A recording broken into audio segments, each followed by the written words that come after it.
안녕하세요. 2년 반 기간 동안 연애하다 결혼 준비를 막 시작한 남자친구와 얼마 전 파혼을 했습니다. 주변에서 남자친구 하나 잘 만났다느니 부럽다니 그런 이야기 많이 들었는데 꼭 남들 이야기가 정답이 아니란 걸 이제 알았네요. 결혼이 현실이라는 말이 참 무슨 말인지 와닿는 게 연애할 때는 사소한 다툼 하나 없을 만큼 저한테 맞춰주던 사람이었는데 결혼 이야기 오가기 시작하니 요구사항이 어쩜 그리 많을 수가 있는지. 심지어 제가 집까지 해가기로 했는데 뭐 팔려가는 것도 아니고 바라는 거 전부 들어줬다간 남은 평생을 내가 아니라 이 인간 엄마를 위해 살 수도 있겠구나 싶더라고요. 그런 생각이 드니까 오히려 마음 정리하는 건 훨씬 편했어요. 여지껏 만나온 시간이 아깝긴 하지만 앞으로 내 남은 인생을 생각해보면 그 시간이 훨씬 몇 배는 더 길게 남았는데 그래서 뒤도 돌아보지 않고 파혼했습니다. 저희 부모님께서 제가 어릴 적에 이혼을 하셨어요. 저는 어머니하고 같이 살고 있고 제 위로 있는 언니는 아버지랑 같이 살고 있어요. 두 분이 성격 차이 때문에 이혼을 하게 되었던 건데 그렇다고 서로 척지고 평생 안 보고 살기로 하고 그런 건 아닙니다. 같이 붙어 계시지만 않으면 또 괜찮거든요. 이혼을 결정하게 된 건 두 자식들 앞에 매일같이 티격거리는 거 보여줘봐야 좋을 거 없겠다 생각해서 결정하셨던 거죠. 그래서 언니는 아버지가, 저는 어머니가 맡기로 정해졌던 거고요. 지금은 각자 사는 게 바빠서 볼 일이 있으면 다 같이가 아니라 따로 만나고 그러는 식이지만 저희 어릴 때만 해도 달에 한두 번씩은 정기적으로 네 가족이 다시 만나 시간 보내고 그랬습니다. 네 가족끼리 말고도 어머니와 아버지 두 분만 따로 만나실 때도 있었고요. 사업을 하시는 아버지 쪽이 회사 생활 하시는 어머니보다 벌이가 더 좋았다 보니 아버지 쪽에서 제가 언니에 비해 모자람 없이 똑같은 기회를 얻을 수 있게 금전적인 지원을 다 해주셨었어요. 지금은 저도 어엿한 직장인이 되어 사회생활을 하고 있지만 아버지를 따로 만날 때면 용돈도 받고 그러는 시기죠. 부부라는 고리가 끊어졌었을 뿐이지 저희가 가족이라는 사실에는 변함이 없었습니다. 사족이긴 하지만 이런 가족관계를 잘 이해 못하는 분들이 자주 계시기에 저희 집 같은 집도 있다 그렇게 말씀드리려고 적었네요. 아무튼 이러나 저러나 어떻게 설명을 해도 제가 이혼 가정에서 자랐다는 건 변함없는 사실이긴 합니다. 그리고 제 남자친구 또한 이혼 가정에서 자란 사람이에요. 다만 이혼 후에도 교류가 활발했던 저희 집과는 다르게 남자친구는 이혼하고 나서 아버지 얼굴을 단 한 번도 본 적이 없었답니다. 법원에서 정해준 양육비는 꼬박 늦지 않고 보내주셨다고는 하는데 사실상 그 돈은 생활비로 거의 대부분 지출이 되었다 보니 형편이 계속 어려웠다고 해요. 학교는 학자금 대출을 받아서 졸업을 했고 자취방 구할 만큼 여력도 안 돼서 매일같이 왕복 3시간 거리를 집에서 등하교를 했어야 했답니다. 졸업 후 직장이 정해지면서 회사까지 출퇴근하기엔 자가용이 있지 않는 한 대중교통으로 제 시간에 갈 방법이 없어서 결국 자취를 시작했지만 말이에요. 남자친구는 제가 이혼 가정에서 자란 데다가 어머니 밑에서 자랐다는 이야기를 듣고는 은근히 저한테 동질감을 느끼는 듯 했어요. 하지만 말씀드렸다시피 저는 남부러울 것 없이 아무 어려움 없이 자랐거든요.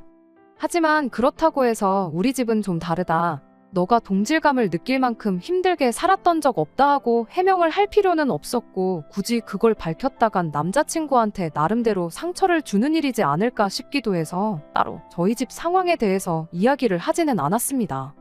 아무튼 그렇게 남자친구와 2년 반의 연애 끝에 두 사람 사이에 결혼 이야기가 오가기 시작했어요.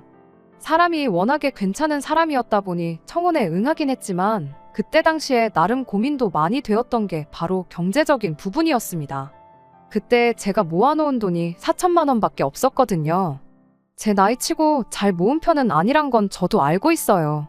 하지만 저도 저지만 남자친구는 저보다 더 없을 수도 있겠다는 생각을 했었어요.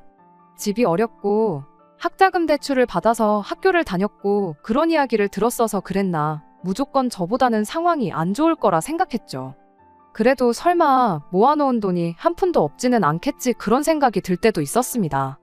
혼자 고민해서 뭐 답이 나오는 것도 아닌데 결혼하기로 한 만큼 충분히 물어봐도 신뢰가 되지 않는다고 생각해서 결국 남자친구한테 단도직입적으로 이야기를 했어요. 그런데 의외로 남자친구가 제 생각보다 훨씬 더 많은 돈을 모아놓은 상황이었어요. 제가 괜히 색안경을 끼고 안 좋은 생각을 했나 싶고 부끄럽기까지 했습니다. 남자친구가 모아놓은 돈이 1억이 넘었거든요. 1억하고 몇백만 원 수준이긴 했지만 내가 모아놓은 만큼이나 모아놓았을까 생각했는데 그 2배가 넘으니 할 말이 다 없었죠. 액수를 떠나서 그 어려운 상황에 아낄 거 아끼고 욕심도 절제해가며 그 돈을 모았다는 사실이 참 대단하기도 했어요. 진짜 좋은 사람 만나서 결혼하는구나. 그때까지만 해도 그런 생각을 갖고 있었습니다. 그렇게 1억 4천이라는 결혼 자금을 가지고 결혼 준비를 시작했어요. 다만 현실적으로 생각했을 때 그 돈이 결혼하고도 남을 만큼 넉넉한 액수가 아니란 건 알았기에 결국엔 제가 아버지의 도움을 받기로 했습니다. 사실 남자친구가 1억이나 모아놓았다 보니 저도 못해도 반반은 해야 하지 않겠나 싶어 아버지께 손을 벌린 거였는데 아버지께서 원래 저랑 언니 결혼할 때 예전부터 아파트 하나씩은 해줄 계획이셨다는 사실을 말해주셨어요. 그렇게 경기도 북부에 위치한 시세 3억 정도 하는 아파트를 받게 되었습니다. 아버지께서 사업을 하시다 보니 경제적으로 넉넉한 편이긴 하셨지만 예산이 무한한 건 아니었을 테니 서울에 아파트 받는 건 꿈도 못 꿀 일이라 생각했어요. 그래도 저 위치 정도면 저도 그렇고 남자친구도 그렇고 출퇴근하는데 아무 문제도 없고 향후 투자 가치도 제법 있어 보였고 거래도 활발한 곳이라 나중에 정리할 때도 분명히 메리트가 있을 거라는 생각이었습니다. 하지만 막상 집이 그렇게 생기고 나니 또 다른 고민이 하나 생겼어요. 남자친구가 제가 이혼 가정에서 자랐다는 이유로 동질감을 느끼고 있었다 보니 아버지 얼굴도 모르고 지낸다는 남자친구에게 아직 우리 가족은 교류가 활발하다는 이야기를 꺼내는 게 쉽지가 않아서 그동안 따로 말을 안 해주고 있었거든요. 갑자기 아파트가 땅에서 솟아났다고 말하기도 그렇고 그렇다고 아버지가 해주신 집을 가지고 어머니가 해주셨다고 말하기도 모한 상황이었으니까요. 결국엔 그냥 남자친구에게 사실대로 저희 집 상황과 제가 집을 받게 된 경위까지 다 이야기해줄 수밖에 없었습니다. 그런데 제 예상외로 남자친구는 그게 뭐 숨길 일이었냐면서 대수롭지 않게 받아들이더라고요. 오히려 집을 가지고 결혼 생활을 시작할 수 있다는 점이 더 좋은 일 아니겠냐고 자기는 정말 운이 좋은 사람이라면서요. 말하니까 이렇게 후련한 걸 뭐 얼마나 대단한 거라고 여지껏 이 사실을 숨기고 있었나 싶었습니다. 결혼하면서 제가 집을 해오게 되었으니 남자친구가 모아놓은 돈은 식장이나 스드메 같이 결혼식 전반적인 부분에 드는 비용부터 시작해서 신혼집 리모델링과 인테리어 그리고 혼수를 장만하는 데 쓰기로 했어요. 그렇게 하면 제가 낼 비용이 하나도 없는 거나 마찬가지였다 보니 제가 모아놓은 돈은 고스란히 남게 되는 상황이 되었던 거고요. 거기에 남자친구가 모아놓은 돈도 일부 1,000만 원 정도는 남겠구나 싶었습니다.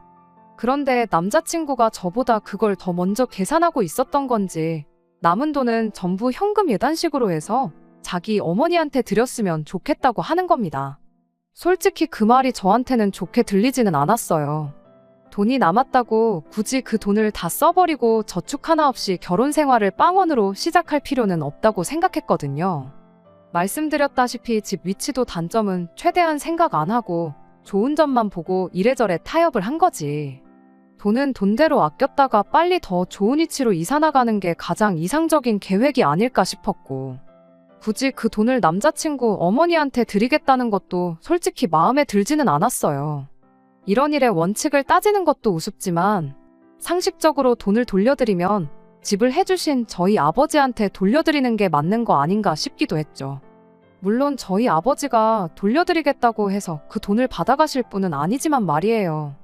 그래서 이번엔 혼자서 고민하지 않고 그 자리에서 곧바로 그건 아닌 것 같다고 솔직하게 제 생각을 말했어요. 애초에 우리 돈이 남는 건 저희 아버지가 집을 해주신 덕분이지 않냐고요. 그랬더니 남자친구가 제가 정확하게 말했다고 하면서 바로 그게 문제라고 하는 겁니다.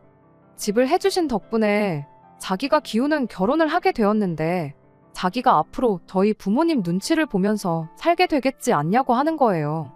말인즉슨 기우는 결혼을 한 만큼 처가 눈치를 보면서 살게 될 텐데 두 분 다 재혼은 안 하신 상황이지만 어쨌든 엄마 쪽도 따로 있고 아빠 쪽도 따로 있는데 제가 또 가족들과 워낙에 가깝게 지내고 있기까지 하니까 자기가 친정을 챙길 일이 있으면 2번씩 챙겨야 한다는 거예요.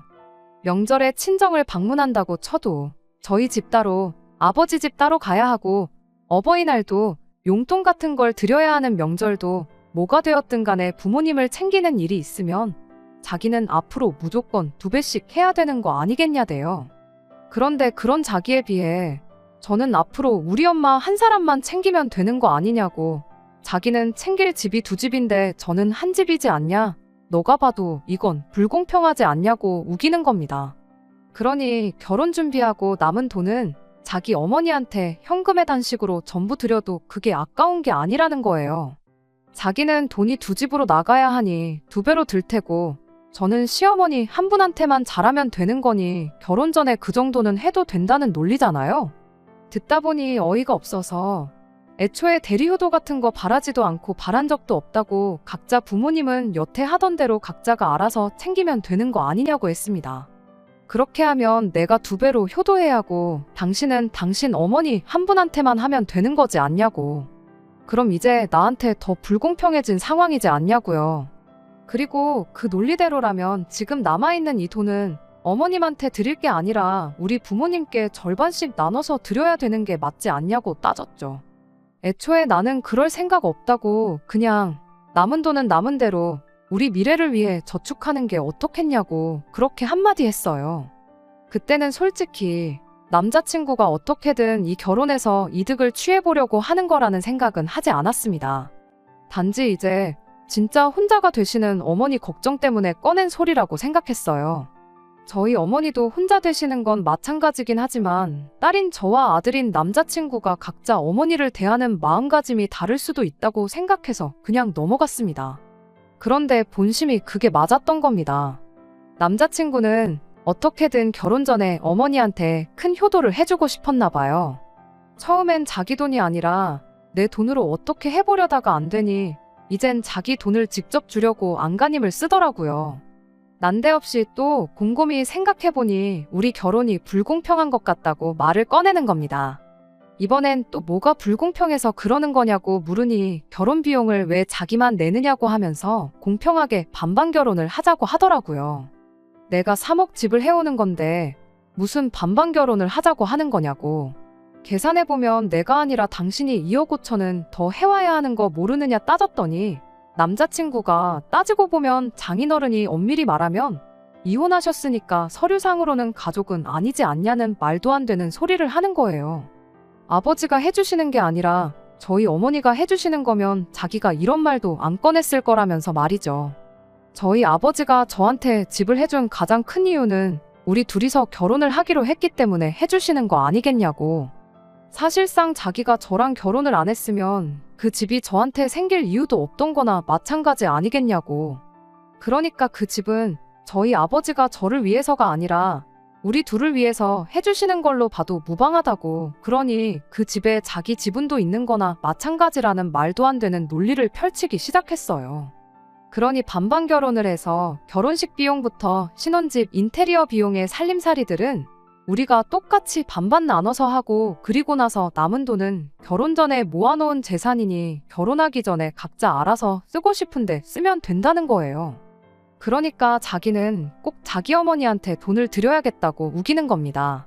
제가 열받아서 그럼 아버지한테 해주시기로 한 집은 안 해주셔도 된다고 연락드리겠다고 했습니다. 그리고 엄마한테 말해서 6천 받아올 테니 깔끔하게 반반 결혼하자고 했죠. 그랬더니 저보고 이기적이라고 하면서 적반하장으로 화를 내는 거 아니겠어요? 다른 며느리들은 말하지 않아도 알아서 준비해오는 예단을 어떻게든 안 해오려고 하고 있는 너 잘못인데, 집을 무기로 제가 갑질을 한다고 하면서 그렇게 안 받는데 저보고 너무하다고 하더라고요. 누가 하고 싶은 말을 하고 있는지, 언제부터 그렇게 어머니 챙겼다고 그러냐고 한마디 따졌죠.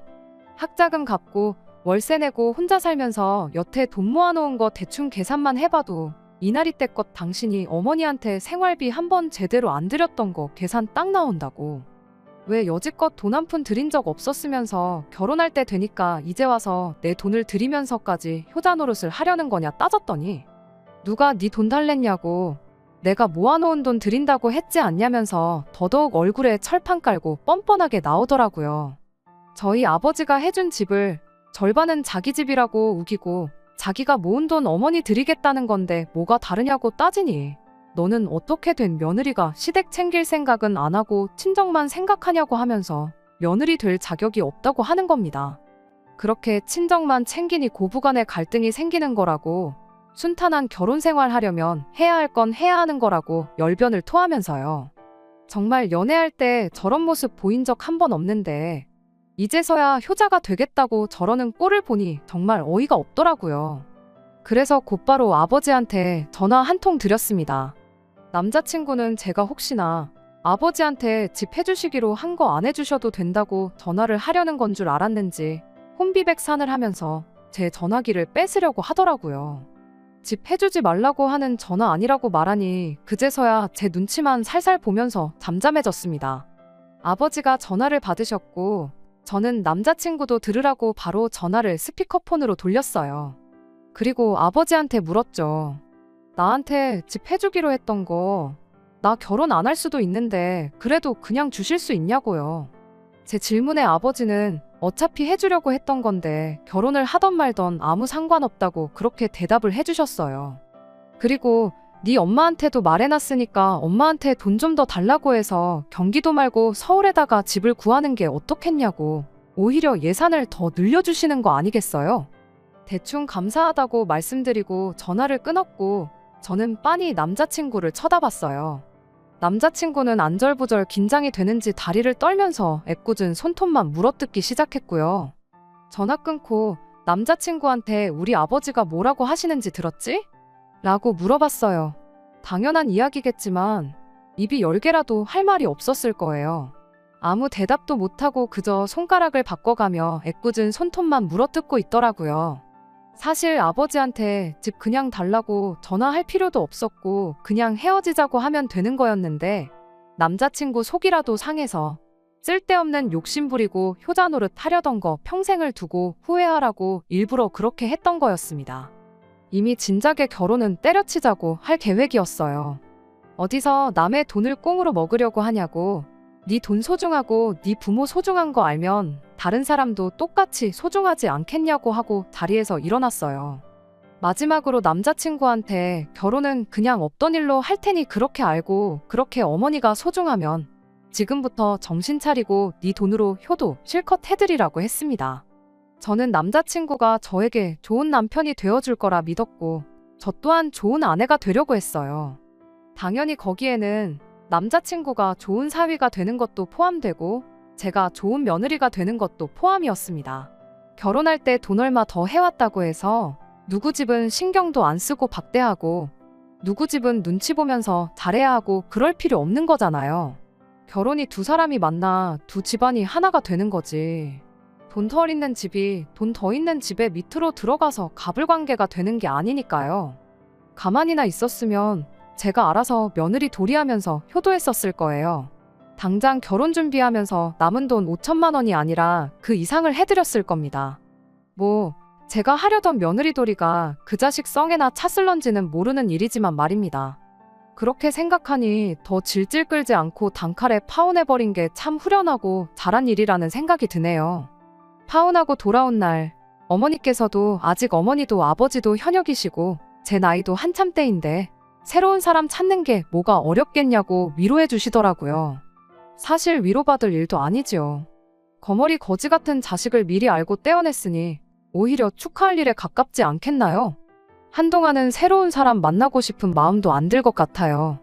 부모님 지원 없이 제 혼자 힘으로 독립할 준비가 되었을 때 그때쯤 돼서 우리들 힘으로만 같이 고생하고 동고동락하면서 서로의 등을 지켜줄 수 있는 그런 사람을 찾아보려고 합니다. 다른 건 몰라도 헤어진 남자친구한테는 한마디 해주고 싶네요. 어디 가서 자기 어머니한테 대신 효도해줄 사람 찾지 말고 남의 집 재산에 숟가락 얹어서 거저먹을 생각도 하지 말고 스스로 효도하는 그런 사람이 되라고 말이에요. 두 번째 사연입니다. 안녕하세요. 인연을 채우지 못하고 이혼을 하게 된 30대 초반의 여성입니다. 이 사연을 말씀드리기까지 많은 용기가 필요했어요. 아는 사람한테 이야기하자니 너무 부끄러워서 이렇게 익명으로 사연을 적어봅니다. 남편과 저는 같은 건물에서 일하면서 알게 되었습니다. 저는 2층에 위치한 학원에서 수학을 가르치고 있었고 남편은 바로 위층 보험사무실에서 팀장으로 일하고 있었습니다. 접점이 없어 보이지만 그래도 1년 넘게 오며 가며 얼굴을 마주하게 되니 어느샌가 서로 누가 먼저랄 것 없이 안녕하시냐는 짧은 대화는 나누게 되더라고요. 그러다 남편이 하루는 언제 한번 점심이라고 같이 먹었으면 좋겠다고 물었습니다. 저는 솔직히 보험을 권하려고 그러는 건가 싶어서 거절하려고 했지만 제가 원래 싫다 소리를 잘 못하는 성격이거든요. 자의반 타의반으로 주말에 만나 점심도 먹고 차도 한 잔 마시게 되었는데 보험의 비읍자도 안 꺼내더라고요. 그러더니 오래전부터 저한테 관심이 있었다면서 정식으로 만나보고 싶다고 했습니다. 남편의 솔직한 말에 마음의 문을 열게 되었고 그날을 계기로 저희는 연인이 되었어요. 그렇게 연애를 시작한 지 1년이 조금 넘었을 무렵 남편이 청혼까지 해왔습니다. 결혼 이야기가 오가면서 양가 어른들도 뵙게 되었어요. 시아버지께서는 서울 근교의 대학 강단에 서시는 대학 교수로 사회적 명망이 있으신 분이셨습니다. 엄청 오래전 일이지만 방송에도 몇 번 나오셨을 정도예요. 비록 결혼식을 올리기 전까지 자주 뵙지는 못했지만 그래도 찾아뵐 때면 항상 저를 웃는 얼굴로 대해주셨고 말씀도 젠틀하게 하셔서 정말 멋진 인품을 가지셨다고 생각했어요. 그리고 아들은 아빠 닮는다잖아요. 제 남편도 언젠간 저렇게 나이가 들어갈 거라고 생각하니 더욱더 결혼에 대한 확신을 갖게 되었습니다. 혼수나 예단 같은 건 시댁이나 저희 집이나 남들 눈에 부끄럽지 않을 정도로만 하자는데 동의했습니다. 하지만 역시 신혼살림을 할 집이 문제였어요. 시부모님께서는 한 2년만 같이 살자고 하셨습니다. 저에게 가풍도 익히고 한 가족으로서 정도 붙이면 좋지 않겠냐고 하시면서 말이지요. 대신 2년 후에 저희가 독립을 하고 싶다고 하면 그땐 집을 사주신다고 하셨습니다.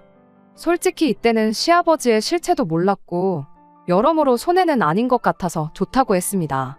공짜에 눈이 멀어 제 팔자 스스로 꼬았다고 비난하셔도 어쩔 수 없지만 그때는 정말 이런 시부모님이라면 10년도 모실 수도 있겠다 싶을 정도로 인자하고 좋은 모습만 보여주셨고 약속도 지켜주실 거라고 믿었거든요.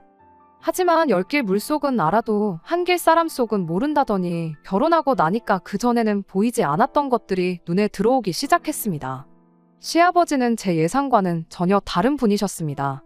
정말 첫 인상이 와장창 깨질 정도로 말이에요. 꿈에도 상상하지 못했던 사건들이 너무나 많이 일어났습니다. 무엇보다도 술을 너무 좋아하셔서 매일같이 늘 술을 드시고 오셨습니다.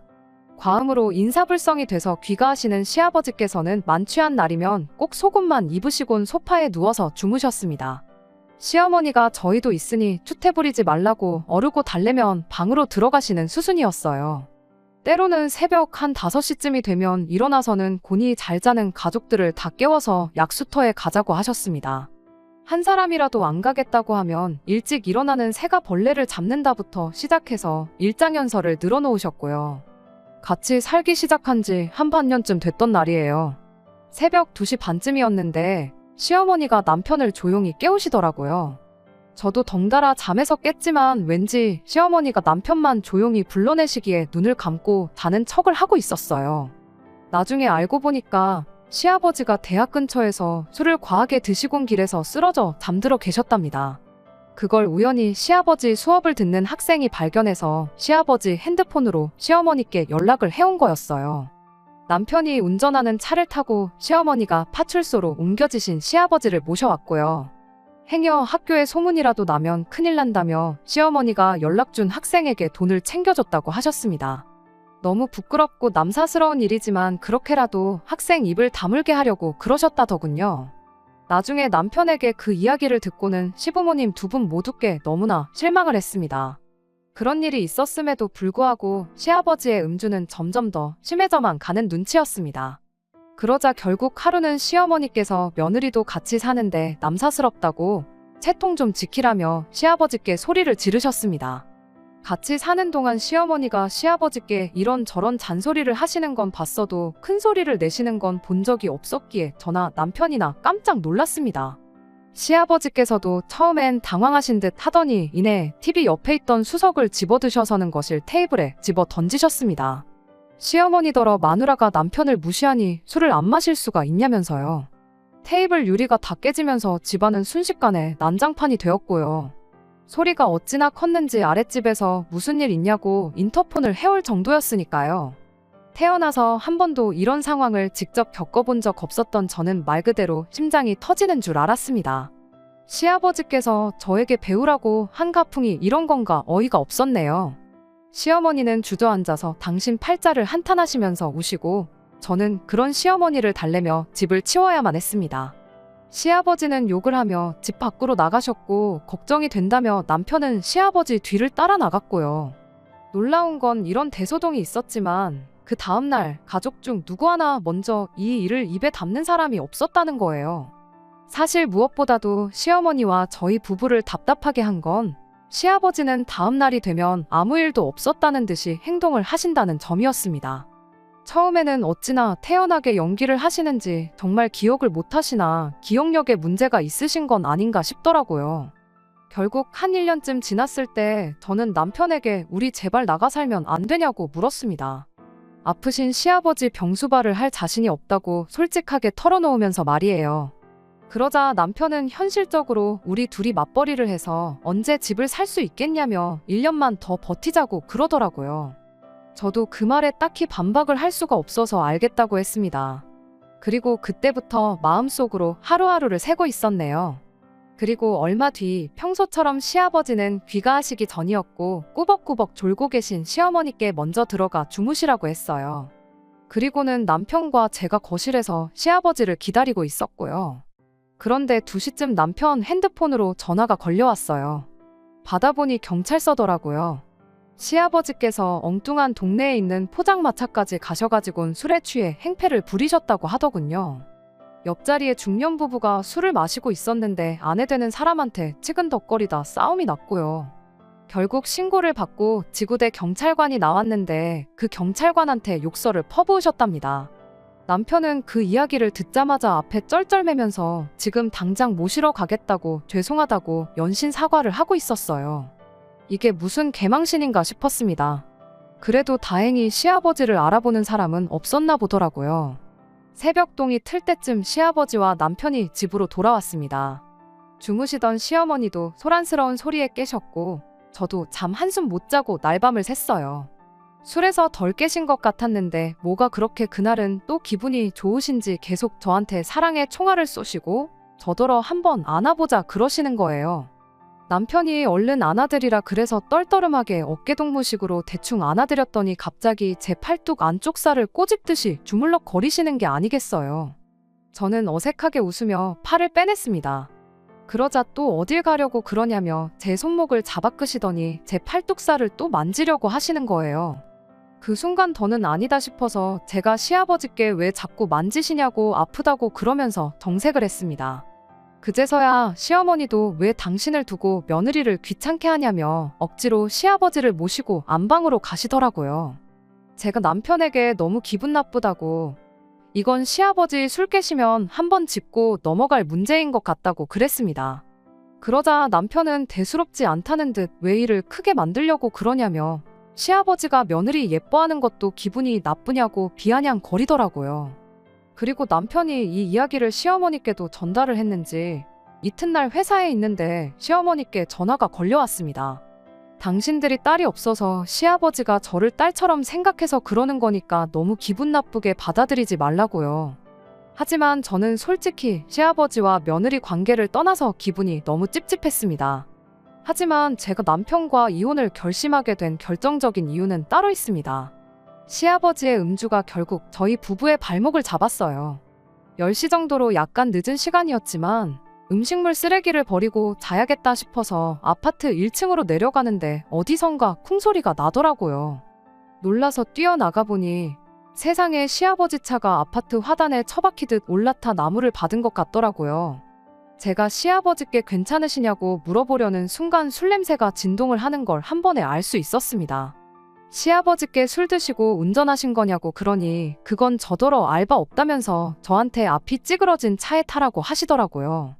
제가 왜 그러시냐고 다치신 데는 없냐고 얼른 구급차라도 불러야 하는 거 아니냐고 하니까 됐고 운전을 제가 했다고 하라더군요. 제가 그게 무슨 말도 안 되는 소리냐고 아주 난색을 표했습니다.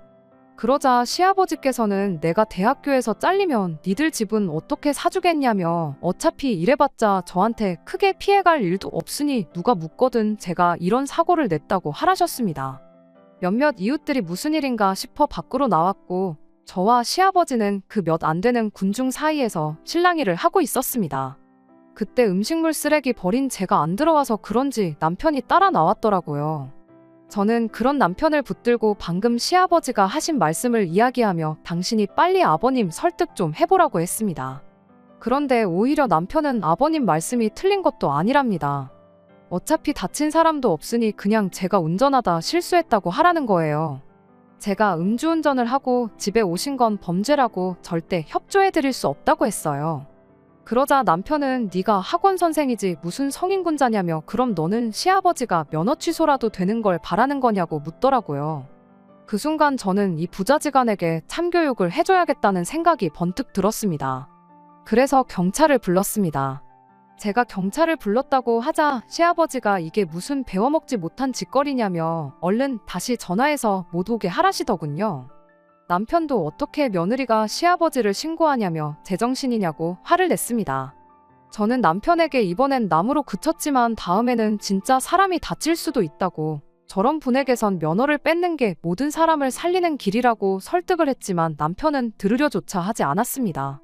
급기야 남편은 먼저 저에게 이따위로 하면 이혼이라고 으름장을 놓더라고요. 그제서야 저도 정신이 들었습니다. 맨날 술 먹고 개가 되는 시아버지도 문제지만 그런 시아버지를 매번 받아주는 시어머니와 남편도 똑같은 사람들이라는 걸요. 저는 남편에게 바라던 바라고 헤어지자고 받아쳤습니다. 막말로 애도 없는데 헤어지지 못할 이유가 없었으니까요. 저는 당황한 부자를 그렇게 두고 집으로 올라와 급한 대로 제 짐을 챙겨서 나왔습니다. 시어머니는 이게 무슨 짓이냐며 아무리 그래도 그렇지 어떻게 아녀자가 기분 따라 집을 나왔다 들어갔다 하냐며 나가는 건 제 자유여도 들어오는 건 아니라고 소리를 치시더라고요. 그래서 저도 다시 들어올 일은 없을 거라고 걱정 마시라고 했습니다. 결국 시아버지는 혈중 알코올 농도가 면허 취소 수준으로 나온 데다 블랙박스에 음주운전을 한 기록까지 다 녹화가 되어 있어 결국 면허 취소에 벌금형까지 내려졌습니다. 남편은 그제서야 자기가 잘못 생각했다는 걸 알았는지 저에게 다시 한 번만 이해해달라며 싹싹 빌었지만 저는 소송을 불사해서라도 이혼할 거라고 말해줬어요.